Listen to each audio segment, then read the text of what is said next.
Welcome to NWA Connie Corsos podcast, where we talk all things dogs.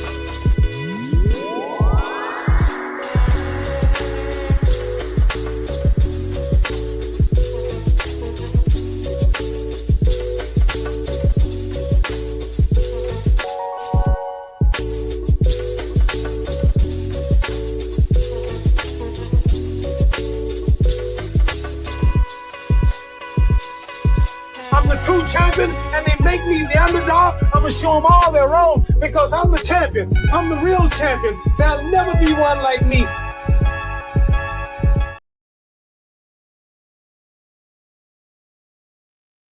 There I am. I was wondering where I was at. What's going on, everybody? Welcome back to the show, the NWA Connie Corso show. That's for Northwest Arkansas. If you was wondering, not a rapper.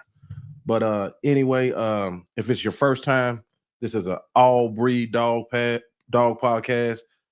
Everybody's welcome. We talk everything dogs, controversial subjects, health, nutrition, history, all that doggone it. And even training. Everybody come in. If you don't mind, as soon as you come in, hit the like button, subscribe, share it. We're a small channel. We'll appreciate it. And also, you can buy your boy a cup of coffee, $4.99 a month to be a member, see some exclusive content before everybody else see it, and it supports the channel. Today, we got my brother from another mother. Cole House is in the house. Yeah. What's happening? And we got bro with him too. What's up, Sam? What's happening? Good to be here. That's what's up. That's what's up. So these guys came in to help me with brother Tony Clay tonight because this is more than industry, and I want to give y'all the best exclusive interviews possible. And without further ado, from Akron, Ohio, Tony Clay. What's up, brother? What up, man? What's going on? Oh man, what's happening, Tony? What up, bro? Hey, can we do it one time? Say again. Can we get one? Can we get OHIO? Don't y'all do that? OH.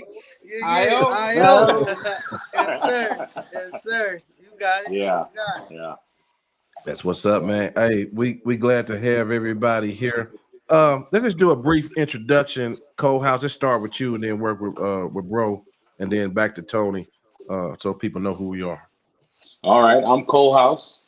I'm 1/2, 1/4, one whatever part the Sykes pups. Me and my brother, we both have Olde Bulldogges. We've been in it for a couple years now, a little while, and we do a podcast, and we're just bringing attention to the breed, putting eyes on it the best we can, learning, and just loving these dogs and that. So we're excited to be here, excited to be a part of what's going on tonight, in the future, all of that. Yeah, buddy. So yeah, y'all got a lot going on. We're gonna talk about too. Bro, Sam. yes, sir. Good to be here too. My name is Samuel. I guess I'm the better half of the tag team. I'm just kidding. All right. Oh man, it's good. We do Bulldogges, and I just say yes or no mostly. That's all I say. I keep it short and sweet. All right, brother Tony. Tony Clay, the Northstar Kennel, Akron, Ohio. Most people know me from my Old English Bulldogges, but I've dabbled in a couple breeds: Oldies, Corsos, Frenchies, recently Dogies. Been building dogs a little over 20 years. Just glad to be here, man. I appreciate the opportunity, man. We appreciate you. Mm-hmm. I'm just gonna go ahead and get in trouble off the gate. Offline, I asked Tony, being that he's from Akron, Ohio, who's his favorite NBA player. Anybody want to take a guess? Yeah. Now, I won't say my favorite NBA player. Okay. But I will say if we talking about the GOAT, bar none, is the Ron GOAT. James. He absolutely the GOAT of all GOATs, man. Bar none. Yeah, for sure. Yeah, I like LeBron. But all right. Yeah. It ain't crazy. It ain't crazy. And that's Yeah. crazy, Like, but okay. Crazy is crazy. I mean, at this point, it's kind of factual. You know, we looking at numbers in the two, Looking and at the stats, yeah, you know, we talking facts, man. right, yeah, I'm with it. And I Yeah. was telling you, man, it's just like his resilience and his forgiveness. Because I don't know if I would have went back to Cleveland and It got was one bad, for man. yeah, It was crazy, man. I was up there that night, man. They was burning, like when he came back, that first game he came back, they was burning jerseys. It was crazy, bro. But I wow, tell you what else was crazy when they won that championship. Boy, that was Yeah. crazy too. Ooh, and he hit him That with was the a good. That Cleveland. was a This is good for weekend, you. man. yeah. Hey, Yeah. it was like universally, if you had to be to work on Monday, don't worry about it. You know what I mean? Yeah. It was a good time in life, man. It was a good Yeah, time they- to be alive. Yeah. When he said Cleveland, this is for you, man. They make your eye This like, is for oh, you. yeah, Yeah, Yeah. man, they went crazy. Yeah. Yep, it was a good time. coming out the soil. Yep. But yeah, man, that dude has a remarkable story, everything, and then just his business acumen, bully. Yeah. You know, I ain't going for it, man. I'm going. It ain't been nothing like it. Yeah, then Jordan, too, yeah, on the I other agree, side yeah, of the that's true. fence too, man. He done had the same woman his whole career. He yeah, done raised his son up to be men, to be in successful places in life. You know, I mean, Yep. when we talking GOAT, you really talking about basketball. But I'm speaking how I feel about the dude as a man, because to get to that level of life, man, it's real easy to go have some fun and do what you want to do, and you know what I mean. No scandals, no none of that, man. You know, man. Hey, Tony, the right way. I believe the GOAT bleeds off the court too. Because, Yeah, like, look at Ali. yeah, He did it on and off the court, like a real man. Yeah, Mhm. yeah, absolutely. Yeah. yeah. And I'll Yeah, tell but you what, as people that do what we do, we should really, really respect the day in, day out of it. Like every day. You know what I mean? For 20 some years, every day. Oh, you know what I mean? Yeah. That's crazy, Come bro. on now. 20 plus years, that's crazy. Mhm. Crazy. Yeah. You Hold been on, in that's there. true. Hey, Yeah. hold on, but who got better shoes though?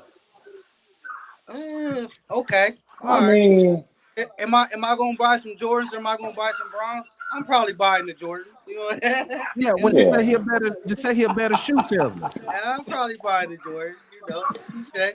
yeah. He ain't better player. He a Yeah. better shoe salesman, huh? There you go. There you go. All right. But speaking Yeah. of 20 years, man, you've been in the game about that dog game about that long as well, right? Yeah, long time, man. Long time, man. Yeah. Man, when did you My get first. serious? Say again. When did you get serious about it? Yeah, and that's kind of what I always tell people too. You know, those early years, it was more just a hobby, a passion. I was trying to figure things out. But when I got serious, like trying to do this thing at a high level, probably 2008, somewhere in there, I got serious about pursuing, you know, high-powered dogs by 2010, 2011. You know, in my opinion, you know, I had some pretty nice dogs at that point, Corso wise and Bulldog wise. But you know, in the beginning, it was just, you know, just a dude who loved dogs and just was, you know, putting this dog with that dog. Didn't really have much insight as far as like breeding schemes or building pedigrees or, you know, promoting dogs or doing any of that. I just was a fan of the, you know, the business. You know, I like to call myself a dog nerd, so to speak. You know, I just like dogs, man. It just was my thing. Right. Yeah. Right. Yeah. You know what? Since this is an all breeds podcast, Tone, can you share a little bit about what the oldie is, its origins, its roots? Because everybody may not know. Yeah. So the Olde Bulldog was really built as a healthier alternative to the English Bulldog. So traditionally speaking, you know, you want a hard body dog that's capable, you know, that if you chose to do so, that could work, that could breathe, you know, that you could walk, but you could also bring home and it could sit around and enjoy your family. A lot of what's become of the breed is, you know, there's different ends of the spectrum. You know, you have some dogs that are more towards the English Bulldog, so to speak. Look, then you have that traditional middle of the road oldie, and then you have some, you know, what some may call like an XL oldie, just big, powerful, you know, huge stuff. So the breed is a little bit all over the place, but for me, that's something that I always enjoyed about the breed. You know, you could kind of build them how you want to build them. You know what I mean? But yeah, I mean, it's just it was made to be a healthier alternative to the English Bulldog. You know, you want the dog that can breed naturally, that can whelp naturally, you know, and just time has evolved. That doesn't always happen. Myself, I don't always breed. Most of my dogs, I do artificial inseminations. You know, even if I have a dog that's probably capable of having the dog naturally, I'm probably going to cut the pups out just because technology has changed. And, you know, if I could save one pup doing a C-section versus letting this dog try and do it natural, I'm going to do the C-section every time, man. So, you know, but yeah, it's a solid breed, man. I think it's a nice middle of the road breed that if you build them the right way, man, can do a lot of things. Yeah. I'm kind of with the whole C-section thing. Like I've been doing it. We've been doing it. But I'm really like getting to the point of mine where I'm ready to see him really do it, so that I can say that, you know what I mean. So yeah. But yeah. So man, for me, right. man, I've been there, and you know, I don't know if it's just bad luck or what it is, man. But it seems like that one time you let her shoot her shot, something come down to shoot sideways, you know, or something come down to shoot with a head too big to get through. So now you end up going in anyway. And sometimes you may get everything out. Let's say she has 7 pups, you get 5 out naturally, you still lose 2. Because, you know, sometimes if I'm at a vet, a dog may come out, not breathe, not, you know what I mean? They can hit it with some adrenaline. They can do all the things they need to do to perk this dog up and get it going. And the dog may, you know, Lazarus. A lot of people, I don't know that story. Lazarus is one of those dogs. He came out not breathing. They hit him with 2-3 shots of adrenaline. Still didn't think the dog was breathing. We put him to the side. 10 minutes later, we open up the towel, and there he is, gasping for air. So for me, it's just that's why I choose to do C-sections, because if I save one, it was worth it. You know what I mean? Yeah. So Yeah. Now I do have some girls that have had natural litters, and I'll let them shoot their shot. But you know, if it's a first-time mom, if it's a dog I'm not too sure about, I'm not gonna put my faith in her. I'm gonna put my faith in the vet and get these puppies here, and then we'll maybe next go around we try it. But generally speaking, I'm cutting my pups out. Just what it is. Yeah. So the Olde's original recipe was EB, English Bulldog, American Bulldog, Pit Bull, Bull Mastiff, right? Am I missing anything? American Bulldog, Pit Bull, Bull Mastiff, English. No, you got it. 4 breeds. Yep. Yeah. So yep. A lot of people give David Leave It. He was the first to really document his journey. You know what I mean? But I mean, if we being honest about it, man, people was making oldies since the beginning of time, man. You know, even if you go back and you look at some of those Johnson dogs, man, don't tell me some of those dogs didn't have some EB cut in them. Now they may not have been the traditional makeup of what you just spoke of, but realistically, an EB to an AB, that's an oldie. You know what I mean? So David Leave It was the first to document his journey, and much respect to him. I'm not trying to take anything away from him, but the reality is, you know, there was a lot of farmers down there in the South and all across the country that was cutting little bulldogs with big bulldogs, making oldie. The term oldie English bulldog comes from David, though, and he was the first to really stamp it and push a line of dogs specific to that name. Yeah. And then, like, I trip out because the bulldog has always been just kind of like the bulldog. It's mixed. It's been mixed in. It's been everything from the beginning. You know what I mean? Yeah. Because I think we had Joe Rita. He was telling us that they would take all of them ABs and they put an EB on it, and you know they get squishy little bulldog puppies, and you know they went for a friendly price. And they cleaned up on them down south. So especially that generation of bulldoggers, man. Like the late 90s to like 95 to 2010, like when you had dogs like Mufasa, and you had some of them big name ABs. They were big name ABs because they were out of the norm. You know, traditionally you're thinking of a farm dog, a tall, long leg, big American bulldog. Then here comes Mufasa, which today, by today's standard, he would look like an oldie. Mufasa was built more like a concrete type dog. He wasn't, you know what I mean? He wasn't a big 130-pound, you know what I mean, dog. He just wasn't. But that was, to me, was the meat and gravy of American Bulldogs, man. You know, because that's when the look kind of changed. Now they can say they just bred the little dog to the little dog, but it's more probable that somewhere behind somebody's barn, somewhere in the hills, somebody threw an EB in there and then came back to the AB. And by the time it got to Foss, you had that look, but it was still a purebred AB, which, no shade to nobody, but, come on, man. So, Yeah. So you also known for another dog as well, which is the Connie Corso. We was talking offline. We was talking about Rambo. I told you I just used him again. Yeah. And you told me you produced Rambo's mom. I was like, oh shit. Yeah. I produced Rambo's mom, a dog named Northstar Sasha. And I think I have 4 generations behind Sasha. When we get off and you go look at your pedigree, you're gonna know, like, damn, Northstar. So how that came about, actually, this is kind of a crazy story. So when I was in Cali, I was kind of going through a divorce or separation, and I knew I was coming back to Ohio. So I sent my dad a Corso so that when I got back here, I would have something to work off of. So I get back here. The female we had was a dog named Northstar's Bella. And we bred Bella to Rocco. Scandifio is rocking in the USA. Yeah. And it produced really well for us. My dad and I were going to split the litter. So we split the litter. I take mine. Sasha was in my batch. Well, at the time, my Bulldogges was kind of starting to do a little bit. So I said, well, look, Dad, he didn't keep anything off of his. I said, why don't you just take this girl? You whelp her, you raise her. When we breed her, we'll do the same 50-50 split, right? So this is when Sasha's probably like 5-6 months, something like that. So he does. He raises the dog up. We get to 20 months, 18 months, something like that. And we take her up there to do a breeding.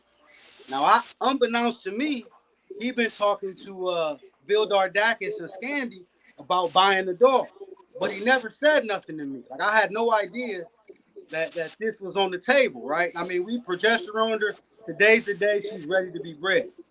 So we get up to Scandi's, and Bulldogges pulls up in his truck. And he gets out his truck and he says, Junior, I came here for 2 reasons. I never met Bill. He said to shake your hand and meet you. And he reaches in his pocket and pulls out a big ass wad of money, man, and says, and to give you this. So when he says that, I kind of look at my dad like, what's this dude talking about? My dad he hit me with one of these, like, So it was crazy. I'm like, listen, man, she's ready to be bred. Like, I didn't come up here to sell the dog, man. I came up here to breed the dog. And he tells me what, the amount that's in his hand. I said, man, listen, bro, that's 1 pup. That's not, what I'm saying? That's 2 pups off the litter. That's a good number, but I can't do it, man. I'm here to breed the dog. So he raises the number. I said, man, I can't do it, man. I'm here to breed the dog. He said, I tell you what, I'll give you this number and half of this litter that we getting ready to do. And it ended up being about a $25,000 deal on the back end when you include the pups and all of that good stuff. And I was a little irritated with it when I left, like, just because of how it all happened. But when I look back at the deal, it was probably one of the best things that I could have done with that particular dog, because Scandi and Bill, they took that dog to a whole nother level, man. I mean, she produced many, many champions. The dog that won Westminster, I think the dog's name is Dre, was off of Sasha. I mean, she did an incredible job across the country. Oh, that's Dennis. It must have been Dennis' dog. Dennis. Yeah, Dennis. Dennis Limelight. He had her. They sold her to Dennis, and then Dennis put him on one of his boys and produced that dog Dre that won Westminster. So, in retrospect, man, it was one of the best things that could have ever happened to me. And then he went on to produce Rambo. So Rambo alone, as many pedigrees that Rambo's in, 3-4 generations behind that is nothing but Northstar dogs. So I mean, okay, that's a cool little. And to be honest, had I kept her, I don't know that I would have taken that dog to that level. You know what I mean? Right. Much respect to Scandi and Bill and Dennis and all those guys, Vito, that were part of, taking her to the level of production that they did, man. They did a hell of a job with her, man. Right.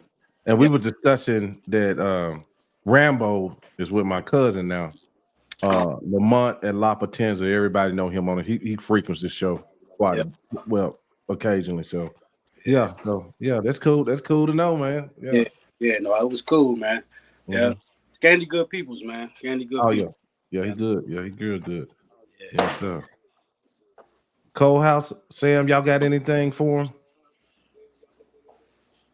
So I got something. Of course. I'll tell you a story. Well, let Tony go first. Let Tony go first. Let's see what he got to say.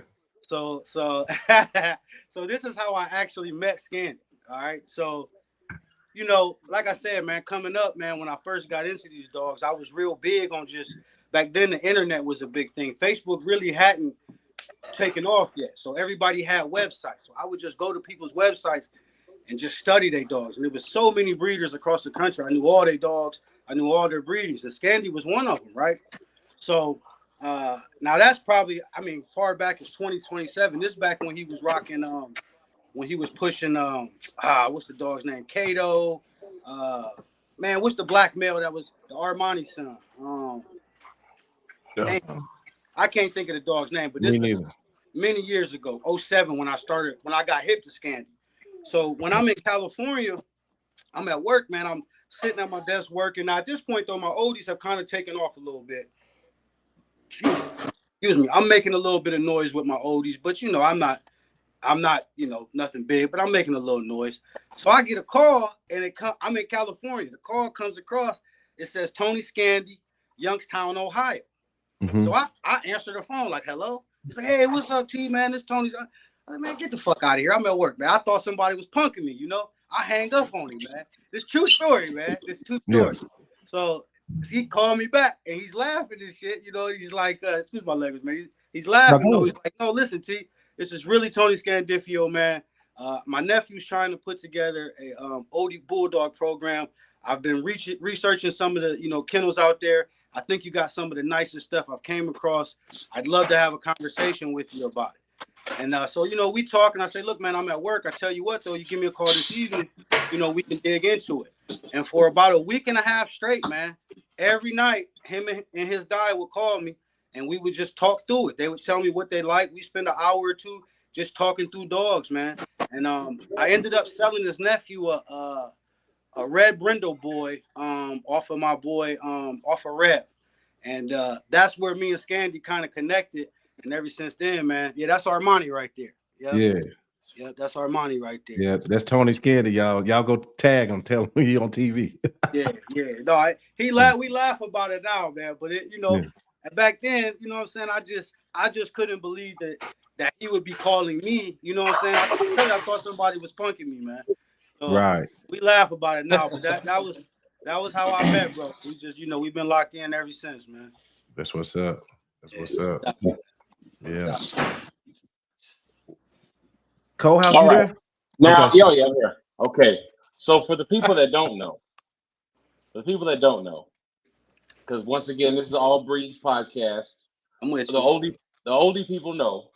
Okay. For the people that don't know, you gotta tell the Scarface story and what that did and the effect it had on the oldie and where it's at. You know what I mean? Because that was a big deal. It was, man, and back then, like I tell people all the time, I knew I was getting ready to hit him in the mouth, you know, but I didn't really realize that it was gonna go like it did, man. So what he's speaking of is there was a dog in Europe named Wolford Scarface. This is 2015, 2014, something like that. Now what you guys got to understand is the Olde Bulldog is an American-made breed. So most of the dogs that are over in the UK, they essentially came from dogs that were in America. So for the most part, we were exporting our dogs to other countries, but it was an American-made breed. So it wasn't often that people were going over there, bringing the dogs back. So that's that. And you'll understand why that matters as I tell this story. So what happened was, I was trying to, you know, I just came out of my divorce. I just separated from my son's mom, moved back to Ohio. We're really just trying to rebuild everything, man, rebuild my life. And I needed a big breeder. You know, I just decided everything I'm doing from here on out, you know, I'm going to shoot for the moon. And at the time, Scarface was everywhere. Like if you Google Bull for Scarface. His videos will come up, and it was like that back then. A dog to have 1 million views, 5 million views on the video, it was a big deal, man. And so I was the first Old English Bulldog breeder in the United States of America to breed directly to Scarface. And when I did the breeding, it produced a dog named. I named him Northstar's El Uno de Scarface. Northstar's the first of Scarface. And like I said, I didn't really realize what I was doing, the effect that it was going to have, but he was the first direct Scarface son. He was really the first import bull force type dog in the country. And I had about a 2-year run where I had the only one. I had the only direct Scarface son in the Western Hemisphere, man. So it changed the game, and it gave me a lot of traction, man. I kind of went from a guy just producing some dogs to, oh, that's that guy with the Scarface son. And naturally, it kind of went woof. As that happened, you started seeing other breeders importing dogs. We started seeing other breeders trying to breed dogs in the UK, bringing puppies over from the UK. And it gets to a point, 2-3 years after I do it, where, most of the big name breeders in the US, had some bull force blood. They had some UK blood. And that's why I say that Uno was a dog that really changed the game. In this dog world, you hear that word used a lot. Oh, that's a game changer. But to really have a dog that really changed the game, man, it's pretty cool to be able to say that, man. He just passed away last year, and be 11, but I owe a lot to that dog, man. That dog changed my life. He took me from when Uno turned a year old. From that point forward, I was able to really just do dogs as a full-time thing. I do other things as well, but I was able to walk away from the 9 to 5 and be comfortable enough to just do dogs, and that was something that I always dreamed of. You know what I mean? So I attribute a lot of that to Uno, man. That dog, he changed the game, and that's cool. But he changed my life too, man. And, I'll forever be grateful to that dog, man, for sure. Yeah. So yeah, Northstar's El Uno de Scarface, man. Rest in peace, buddy. Wasn't Scarface an F1? Yes. So Scarface was off of some Phoenix Blues blood. So in the early days, some of the first blue stuff that hit the market was Phoenix Blues. His dad was Phoenix Blue Strike, I believe, and his mom was an American Bulldog. And I don't know that I've ever seen any of his siblings. Hey, Colehouse, is there any way you can get a picture of this dog?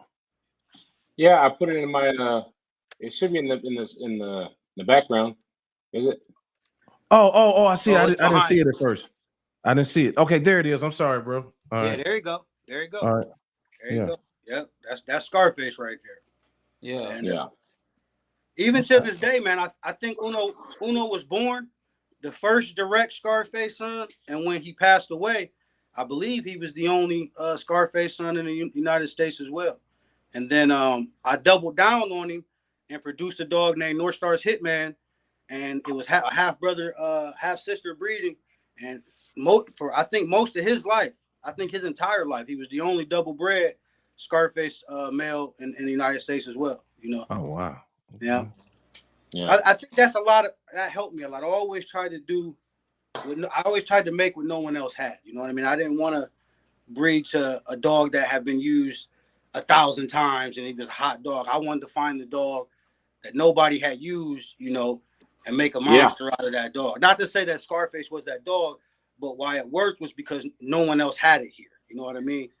And yeah, it definitely worked. It definitely worked. I'm sure other people thought of it, but nobody pulled the trigger. Yeah. I got a question.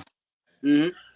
Like a nerdy question. So what is it about the F1 breedings that tend to produce monsters? What is it about it? Well, it's because I've seen a few that are dependent on- F1s that are like, golly. Well, I'm gonna tell you, it's really dependent on what you put in your pot. You know what I mean? You using little chicken legs, or is you using a big, beef broth? You know what I mean? Yeah. So if I'm taking an oldie to an American Bulldog, generally speaking, you're gonna put a big powerful dog through a small frame. So if it does it the right way, if you look at him, I'm pointing like y'all can see what I'm looking at, but if you look at him, that's what Scarface was, man. He was a big, powerful dog on a small frame. You know what I mean? So, somewhat of that hybrid vigor that they speak of, man. Yeah, but it's hit and miss. miss. What I got. Yeah, touche, man, touche. You know, it's hit and miss, man, and you really got to be prepared for the ball, man. You know, because it doesn't always go that way. You know what I mean? I feel like it's hit and miss, but if you hit it, you knock it out the park. You're knocking it out the park, man. Yep. Absolutely, man. Absolutely. I'm a fan of them, man. If done the right way and done with the right thought process and the right goals. I think F1 breedings have produced some really phenomenal Oldie Bulldogs, man. I mean, to be honest with you, they don't want to say it publicly, but I think they've produced some really phenomenal American Bulldogs as well. You know what I'm saying? So, you know, it's all in preference, man. But I'm a fan of it, you know, in the right way, for sure. And that really is the beauty of the oldie, is that you can do it openly. Yeah. You know what I mean? You don't gotta. Yeah. That's what it is. That's what it is. You gotta hide behind the barn.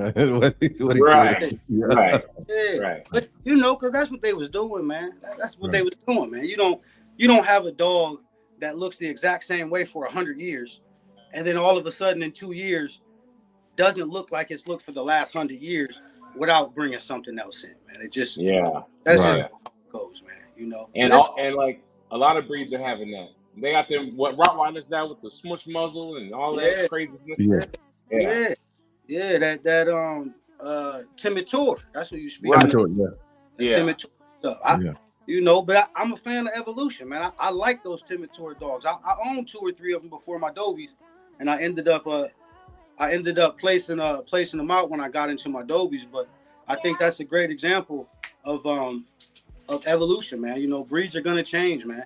No different than the American Bully. If you look at the American Bully, when Dave started really doing that stuff, dogs like Lil Roe, and I mean, them look like bully game dogs. You know what I mean? Like, whereas now you look at the American Bully, you look at a dog like Rocco or Graham. Like, man, that's almost a different breed. You know, so you gotta respect the evolution of it, man. That's how I look at it. Real talk. Hey, Joe, I put another picture in there of Uno. Okay. Gotcha. There you go. Yeah. Man, Northstar is El Uno. There you go. Oh my God. And Uno wasn't a perfect dog, man. I mean, he had a lot of mass. He had a lot of thickness. He had really nice bone on him. He threw his look, but you know, he didn't have the best feet. If I could have, if I was beating him up, he could have had better feet.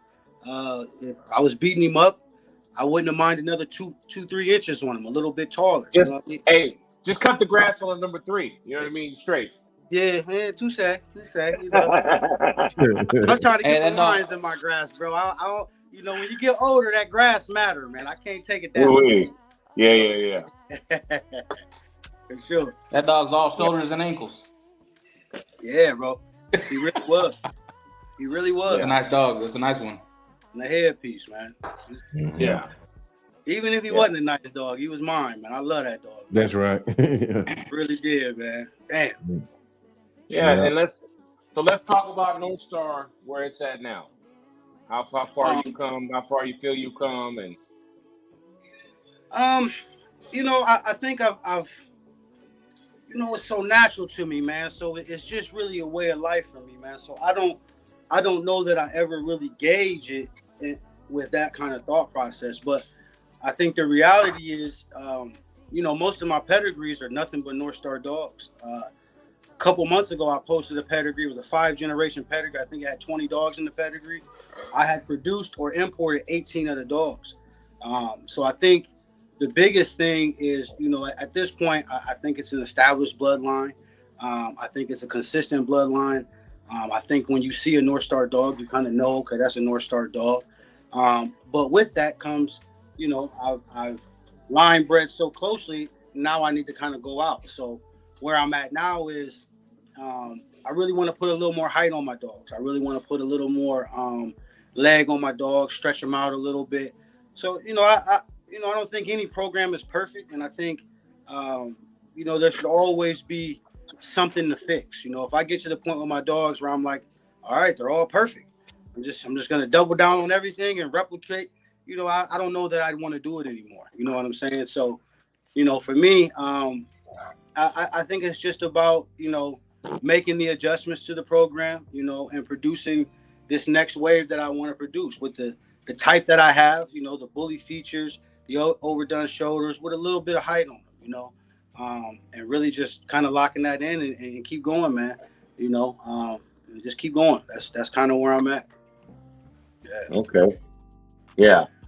So, Tony, I got the female waiting. Next time she comes in heat. Say it again. I got the female. Next time she comes in heat, we can do Mohan and Momo. Let's go, man. Let's go. Y'all my brothers, man. So whatever male you see on my yard, if you don't want to use Mo again, you know, you want to use Alpha, or you want to use Bricks, or you want to use Future Shot. Y'all my guys, man. If I got it, you got it. So just let me know. Likewise. No doubt. Yeah. Okay. So, yes, sir. Is it too early? Is it too early to move into it?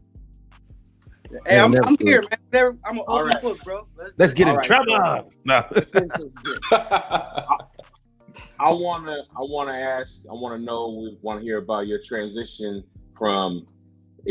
into judging and being a different part of the dog world and what that feels like.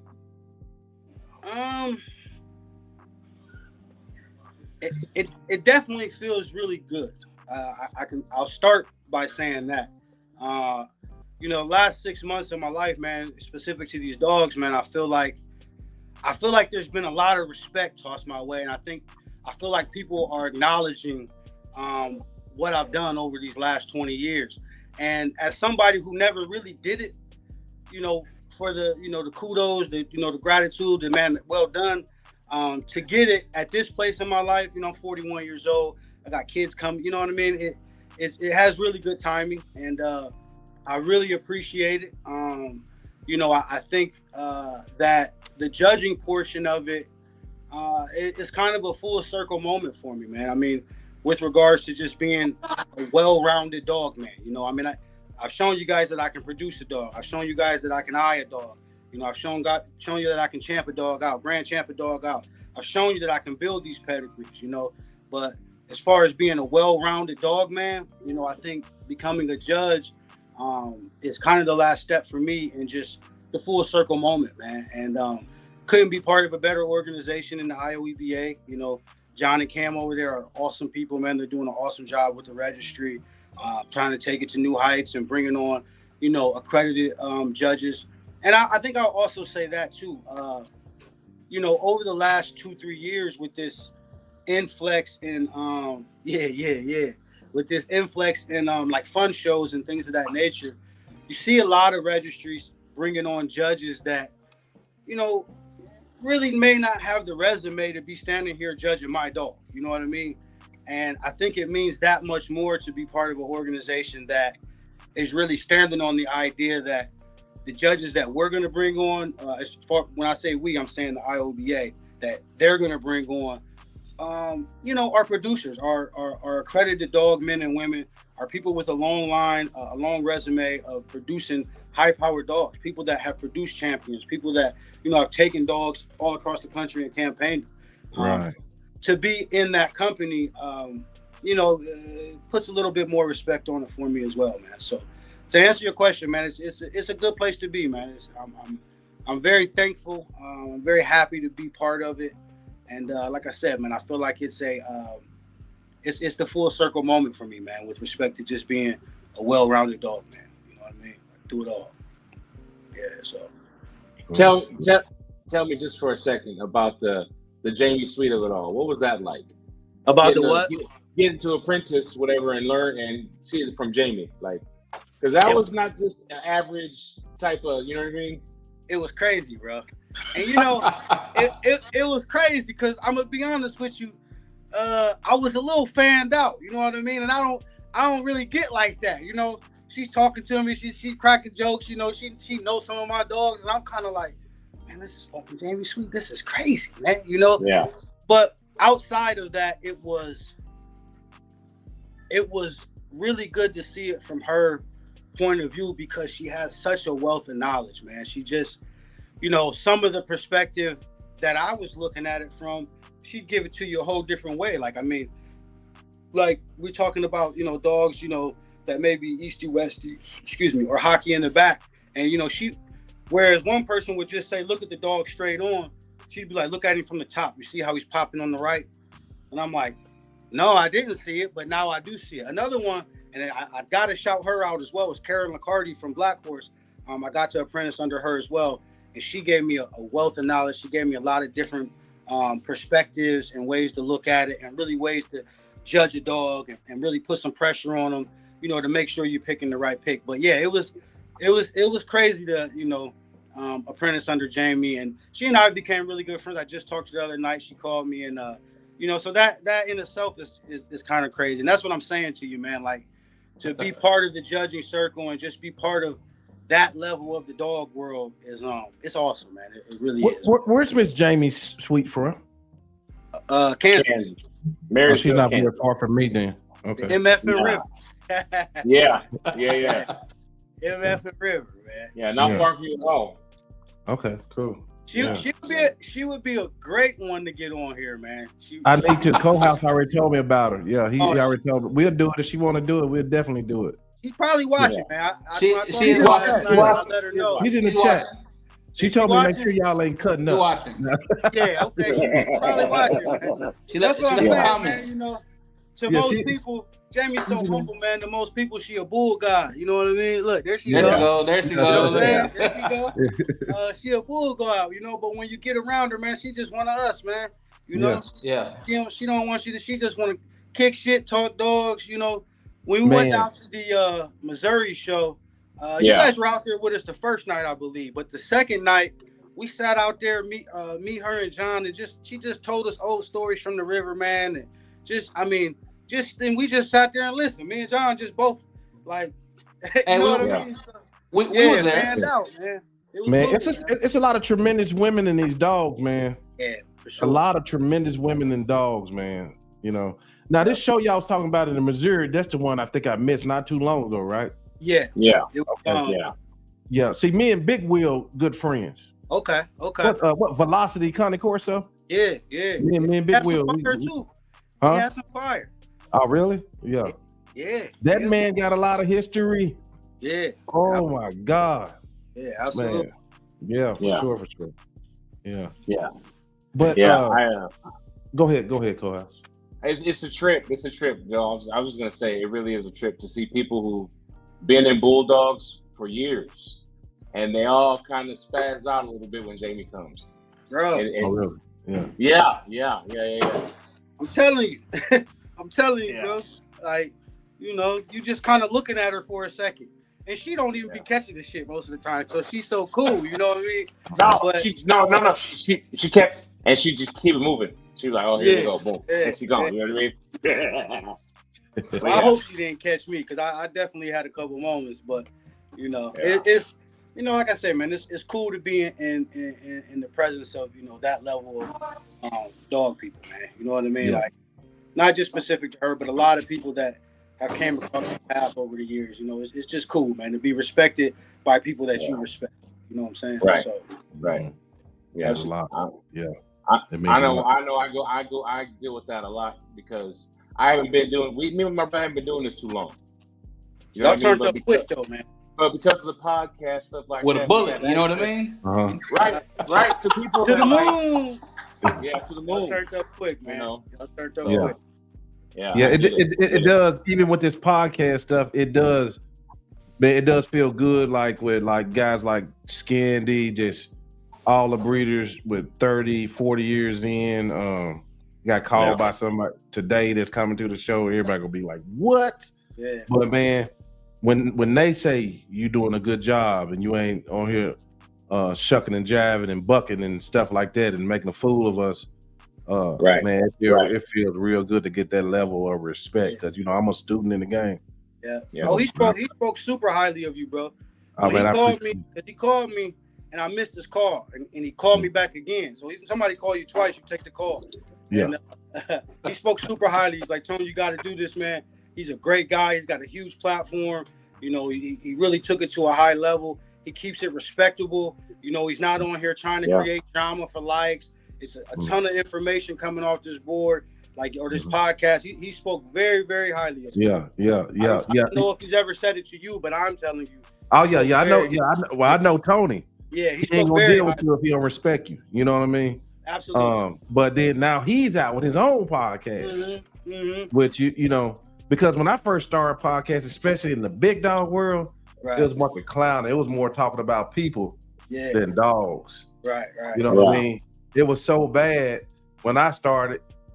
They started talking about me like I was. There's no way you can know me. Right? There's no way.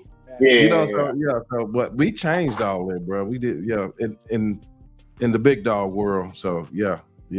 But man, I was just looking at going through your pictures, seeing this lady here, Jamie Sweet, Chris Moore. He was on this channel one time with Angel. Yep. These shows, what are these shows like, bro? I mean, this community, man. It seems like it's tight knit, and it seems like it's a huge thing across country. I think it's getting there, and I think that's really what the focus is right now. You know, my guy Sykes has a show coming up. What are you? February 21st? 28th. February 28th. The Backwoods Classic in Arkansas. I have a show coming up March 21st. The Buckeye Battle of the Bulls here in Ohio. There's another guy, Hat Creek Kennels, that has a show coming up in Texas. And then John and his wife are throwing our national show in St. Louis. Is it July, bro? This is in July. July 11th. Yeah, there you go. So IOEBA, you know, it's kind of a revamp, man, and they're really trying to focus on getting us oldie people and us bulldog people alike a place to showcase our dogs, man. A circuit that us oldie people can show up and we're the primary breed there.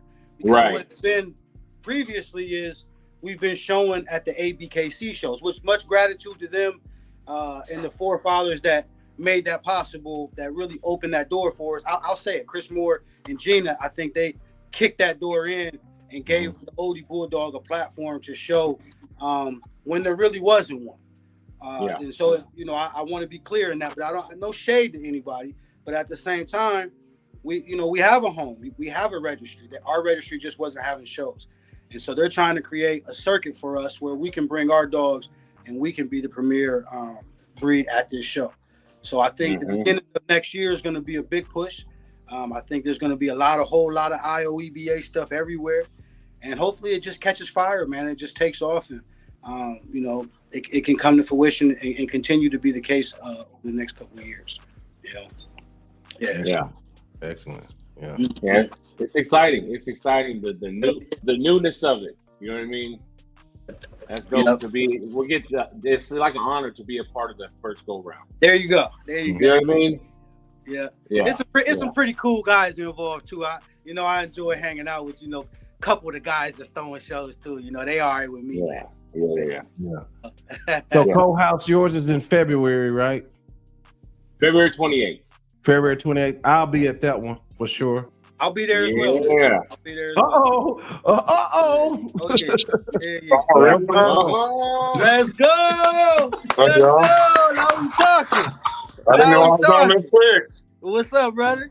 What's up, y'all? Thanks for having me. Yeah, right on. What up, John? Yeah. Glad to be here, man. Yeah, John, nice to meet you. You know, I know your father very well, so Yes, sir. Yeah. My dad talks very, very highly of you. Yeah, likewise with him. Yeah. That's folks for you cut up, we gonna tell. Yeah. Yeah, I gotta fix this a little bit because I'm having a hard time seeing you guys. Help me fix this, Mom. Is it freezing or just like it's? No, it's on my end. It's just small. Okay. Oh, small. Okay. I'll get it going. Hey, bro, you been don't let that ride, man. House.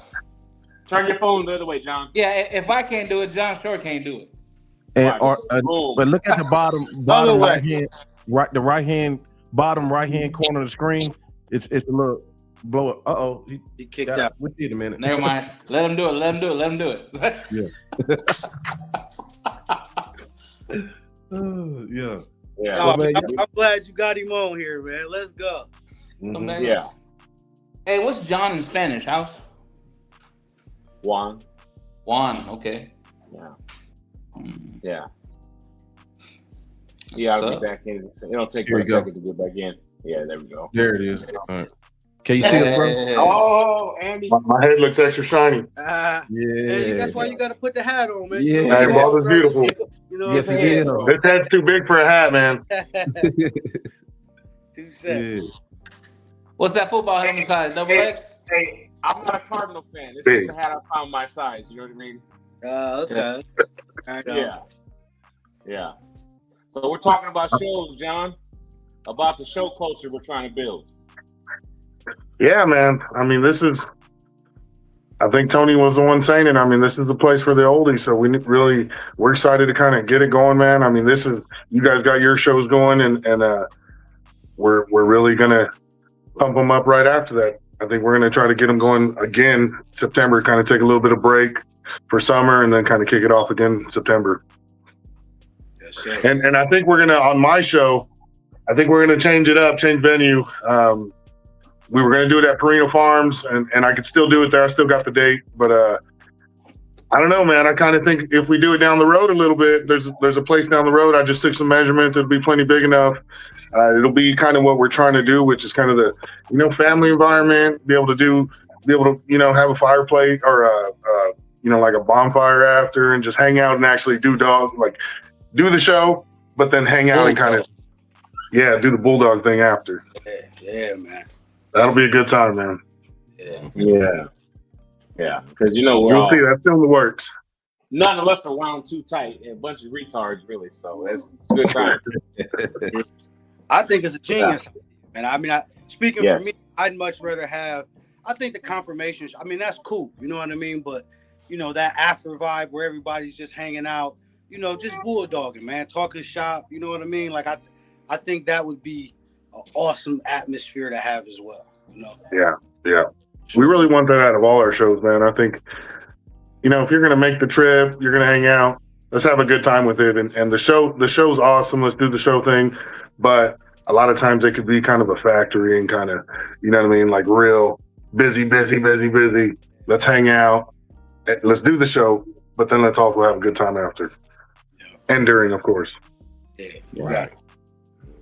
Yeah. And it's good. Culture is way. everything. Yeah. Yes, sir. Yeah.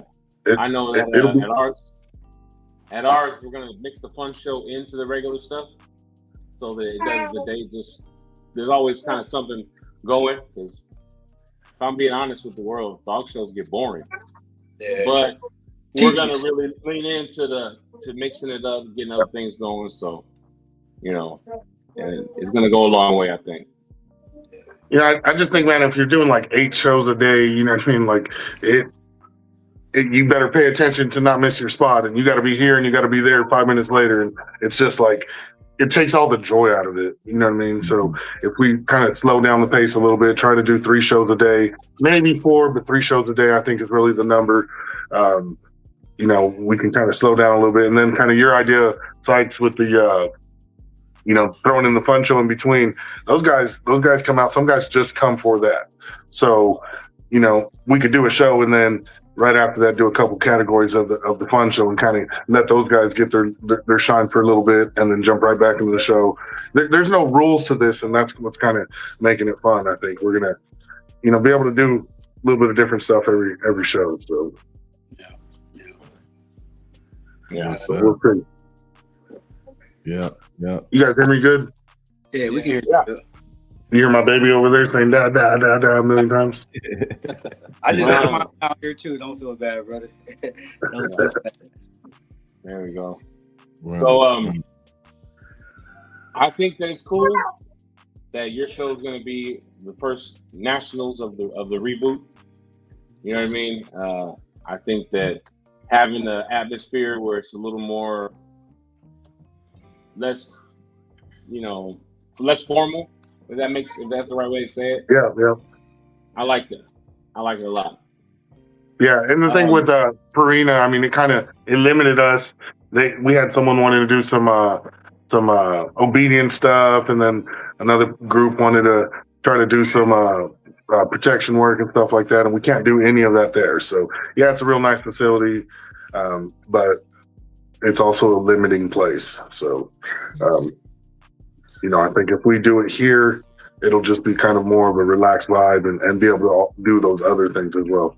That's not 100% set yet on exactly what route we're going, but we have some options and we got some time, so we're good. Yeah. Are you going to put any other things together for yours, Tom? Say it again. Are you going to put anything else together for yours? Yeah. So I'm working on the protection aspect of it too, man. Somewhere outside, man. Have something set up, where people can demo. I'll have a club out there doing some demo work with their dogs, and if it's something that you're interested in, you'll be able to put your dog in there, put a little pressure on it, see what your dog does, type deal. They do obedience as well, but a guy named Nick Lampson out of Northeast Ohio, Northeast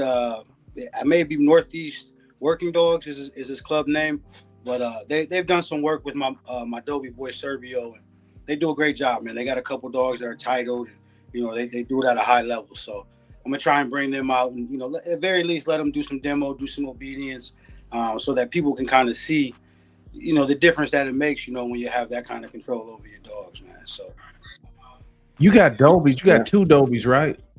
Yeah, I got 3 Dobies actually. 3 Dobies that European? Or... Yeah, all of them were imported from Serbia. Yep. Oh, okay. Okay, cool. Yeah. Yeah, I just confirmed one of them, man. Serbio bred to my female Bianca. The ultrasound seen 9 pups, so I'm hoping. Yeah, I know, right? Is the Doberman making a comeback? Yeah. I say they are, man. I say they are. Okay. I feel like, man, a lot of breeds kind of go through that, and if you think about the Rottweiler back in the '90s, the Rottie and the Dobies, they was it, Yeah, they was, yeah. And then I think they get in the wrong hands and the breed declines a little bit, and then they come back. And I think that's where the Dobie's at, man. Like I'm starting to see them all over the place. And just as someone who owns one, man, I'm telling you, man, like that, I've owned a lot of different breeds, man. Nothing like it may just be Serbio, but it's nothing like it, man. Outside of Uno, I don't know if I've ever been closer to a dog just like that's just my guy. It's nothing like him, man. So it may be that, but I am starting to see him a lot more, man. A lot more. Gotcha. Yeah. I think it's the European dogs that are getting more popular. That's what it is. That import stuff. Stuff I'm like the Rottweilers I saw growing up are not the Rottweilers that are popping right now. Yeah, that's that same with Doberman. Yeah. Yeah, you're right. You're absolutely right. It's a heavier bone. Like I think the more extreme dogs, so the more extreme Dobies with the, blocky heads with the big bones, the more extreme Rotties, the dogs with the, damn near bulldog stop on them, that's the stuff that you kind of seeing like, and I think a lot of that is the internet, man. Like some of those dogs are going viral and, some of those kennels have really big internet presence. And I think it's catching fire, man. But, I'm definitely noticing a lot more Dobermans popping up on my timeline for sure. Yeah. Got a question on here. Joe put up for us. Yeah. Anthro, what's happening? He said, I stepped out. Did anybody answer if most OEs need artificial insemination? OEs? Yeah. He's saying, do most oldies need artificial insemination? I won't say most do. I'll say most of them probably don't. I think why most people do it though is the convenience of it. You know what I mean? Do I sit here 15, 20 minutes, especially if it's summertime, let my dog work. And some people let the dog tie for that reason also. But I think a lot of people do it for the convenience of it. And then there's some people out there that have to do it. Their dogs aren't getting up there knocking it. But, I mean, just because a dog could breed doesn't mean it's gonna. I mean, most actually all my males breed natural, but sometimes the females not having it, or they just even my best breeder, he just may not be able to match up with the female. So, I mean, an AI is pretty necessary for our breed and a lot of breeds, honestly. Yeah, I think that part of it is what we've been talking about.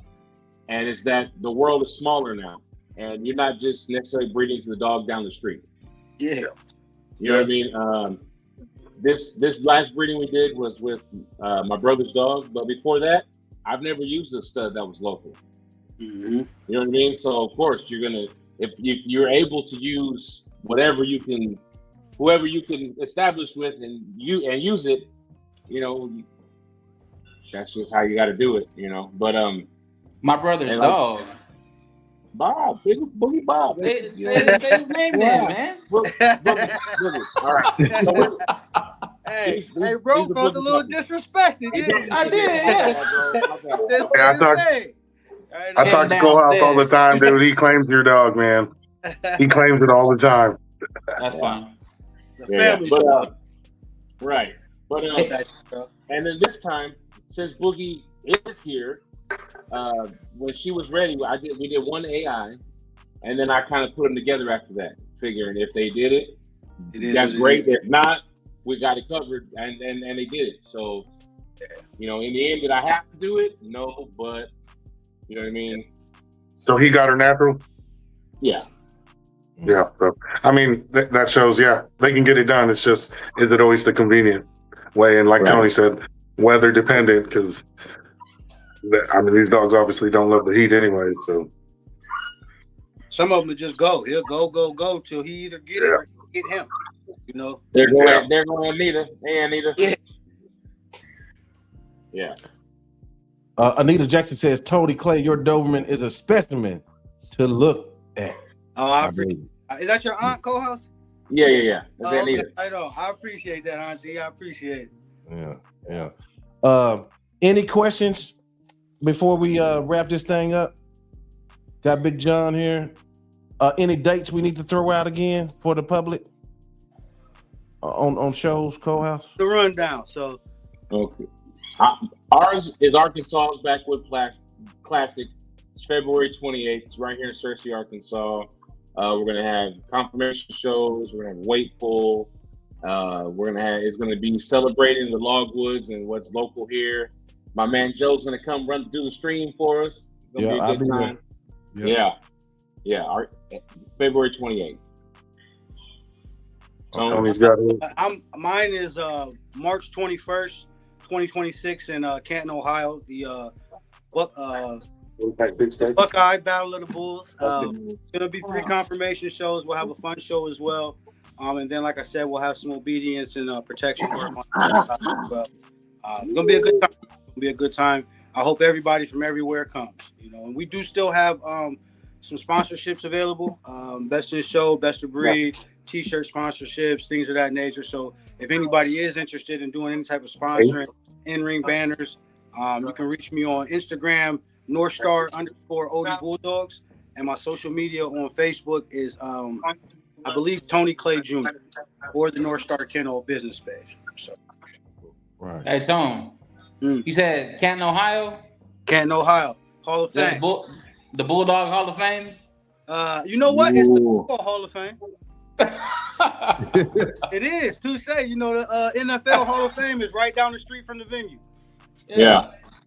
I might have to. I'll be going there. Yeah. It would be cool, man. Maybe the day after. No, I'm going with y'all. I'm just going because I'm going. Well, I'm saying, if you guys still around the next morning, man, we go hang out at the Hall of Fame, man. It's cool, man. It's right there. It's a pretty cool place to go to, man. It's like a village now. They just built it up. So it's restaurants and stores, and it's a big stadium where they have the Hall of Fame game. It's a good time, man. Hey, is it the Dog Pound or the Jungle? Is it the dog? I'm not sure. I'm not entirely sure. Oh, you asking me, is it Browns or is it Cincinnati? Ooh, I think he is. Come on, bro. Y'all keep asking me. It's the Dog Pound, man. It's the Dog Pound. Shador Sanders. Come on now. Shador Sanders, huh? Yes, sir, ski. All right. I don't have a whole lot of teams like sports-wise that are just my teams. So most of the teams that I root for, when I do root, it's my hometown team, man. So it's gonna be the Cavs. It's gonna be the Browns. Browns are kind of hard to be a fan of. I'll be honest. They're like the Razorbacks, the Arkansas football team. That's like the course that needs to happen that hasn't happened. There's some disappointment there. You know what I mean? But, I stopped watching that stuff. My doctor told me you stop watching that stuff. Yeah, it's hard, man. Get your heart rate too high. Yeah. Somebody said, "How can I get a hat?" Miss Shaquila Cheyenne. Yeah. Who hat? Cole House. We got some beanies and hats made. Just message me. Okay. But yeah, we got a small number of them, and we'll get more when the time comes. Yeah, just message me. We'll take care of it. Weight pool. We having a weight pool? Yes, sir. UPF weight pool, sanctioned weight pool. Let's go. Okay. So if you're a working dog person and you in the weight pool, bring them out. All Bring right. them out. Okay. Anthro says, I know most of these pocket pits mother squish pups. So they either monitored by humans or bottle fed. Do OEs have any of these issues? If you have a C-section, I'm going through a little something like this. Then first days with anesthesia shaking off, you gotta be involved. You know what I mean? So I think that's more so dog specific to most breeds than it is specific. You know what I mean? Yeah, it's not bulldog specific by any means, but I mean you got to watch your puppies. I use a baby monitor actually. And we're watching that thing all day long. I think a problem a lot of people do is they kind of hawk over them and they kind of stress them out a little bit. You got to kind of give them their space, let them breathe. You're actually, your love is hurting the whole process. Yeah, let her do a job. Let her do it. Yeah. Milligan Valley Canine Academy says that's close to me. I'll write that date down. She's referring to Tony. Tony, this young lady here, Tony Scanlon has his own podcast. She's one of the co-hosts. Okay. Yeah, so yeah, I think I actually follow her. I believe I seen her training Baymax. Baymax Pamela's the dog. Yeah. Baymax. Yeah, so Baymax was actually off of a litter me and my brother did. It was Scandy's pick off of the litter, man. I have Baymax's sister and my brother-in-law has his brother. That's a nice dog, man. Man, you got your hands in everything. Hey, my boy dug in, then he dug in. A little bit, man. God. Yeah. Okay. Yeah, so I'm sorry though, to answer your question, March 21st in Canton, Ohio. We would love to have you out. If you'd like to come out and do some demo work, reach out to me. We can definitely put that together as well. Okay, cool. All right, here goes some more announcements. February 28, 2026, Backwoods, Arkansas Classic. Go.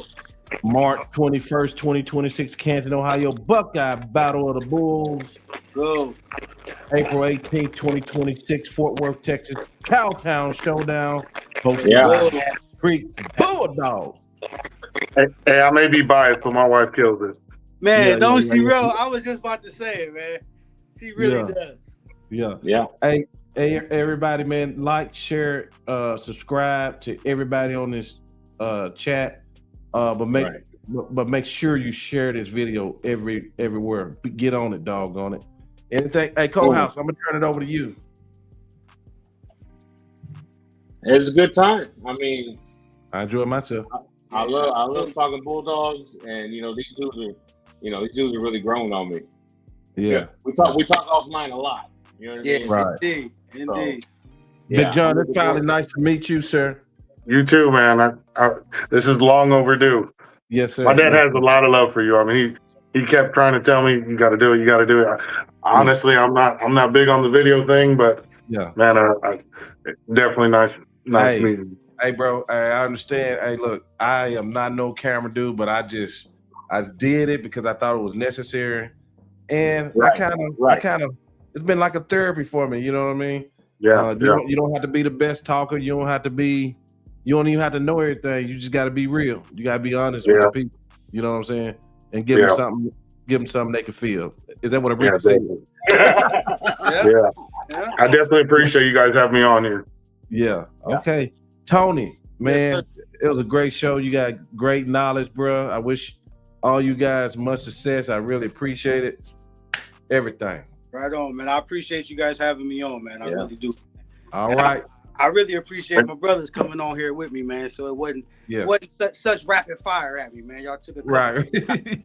You were killing. I was watching the whole time, so I appreciate it. Appreciate you guys. Thank you. I was glad to have you on here too, bro, because so you can really let them know what y'all got going on over there, man. I think you guys are doing such an awesome job with the IOEBA, man. I try and scream it from the rafters every chance I get. Appreciate it, man. Yeah. Appreciate it. I hope people are starting to hear it, man, because I think you guys are going to put together a really nice circuit for us, man. I really do. Yeah, hey, it's going to take all of us, man, and I definitely appreciate the love you guys are putting out there and the work you guys are doing. So it's going to happen. It's a good time to have oldies. Indeed. Yeah, it really is. Yeah. It's a great time for dogs, man. Yeah. Yeah. All right. I'm out. All right, Joe. All right, fellas. Good night. Give your dog the best start possible. We offer proven tools, products, and supplements backed by our real-world experience and our passion for healthy dogs. Step into the realm of canine wisdom with our podcast, NWA Corsos, where we interview dog men and women from around the globe. Discover their talents and insights on breeding, training, nutrition, and the rich history of dogs. Tune in to the most underrated yet influential dog podcast on social media. Your journey into the dog world starts here.